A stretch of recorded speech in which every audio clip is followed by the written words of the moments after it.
Anda diminta untuk memutuskan jalan kehidupan seseorang di sini dan pertimbangannya untuk memilih antara adik ataupun untuk bisnisnya. Jadi sebenarnya ada 8 tanda kalau kita itu baik dalam pengelolaan uang. Pertama, income kita stabil. Seperti Mas Rizky, income-nya pasti stabil karena Mas Rizky sudah bekerja. Terus kita harus mengetahui seberapa banyak yang kita gunakan. Terus kita bisa membayar kebutuhan kita per bulannya. Terus kita bisa membeli apa yang kita mau, tapi tetap dengan perhitungan.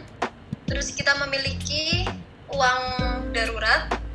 Terus kita punya plan, rencana untuk membeli sesuatu yang membutuhkan biaya besar, misalnya perkuliahan, seperti itu.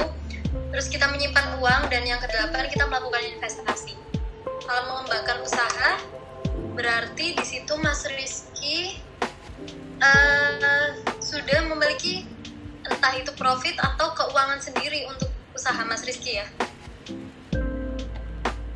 Ya, betul. Oke. Dan di sini berarti Mas Rizky pastinya sudah punya mindset bahwa profit itu semua profit itu tidak bisa dimasukkan ke kantong pribadi kita ya Mas ya? Apa benar Mas? Iya, betul. Nah, kalau gitu berarti Mas Rizky bisa menggunakan rules 50, 30, 20 saat Mas Rizky setiap menabung.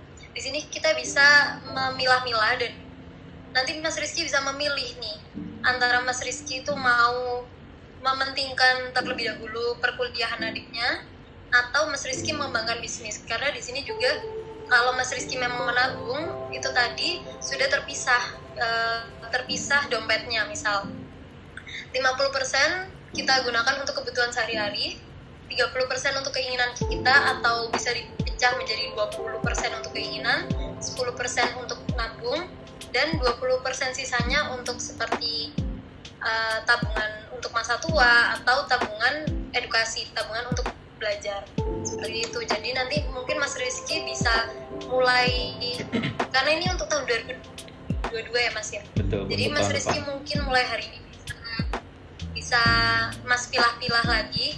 Jadi bisa dihitung nanti untuk edukasi, terus untuk kebutuhan, dan seperti tadi mungkin profitnya Mas, saran saya sebaiknya tidak dimasukkan kantongnya Mas semua, dan disisihkan untuk melakukan pengembangan bisnis. Seperti itu Mas. Okay. Nanti tinggal Mas hitung, terus lebih baik mana, lebih kira-kira cukup atau enggak. Kalau misalnya nggak cukup, mungkin bisa diambil dari sebagian tabung. Seperti itu Mas Rizky.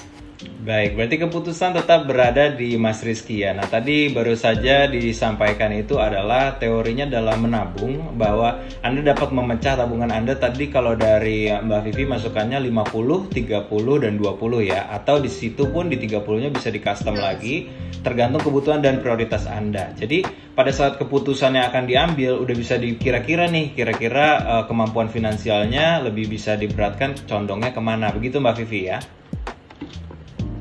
Betul sekali, nanti keputusan pastinya tetap ada di pemilik uang. Kalau saran saya nanti ngasal Mas Rizky, karena Mas Rizky yang tahu kondisi keuangan Mas Rizky.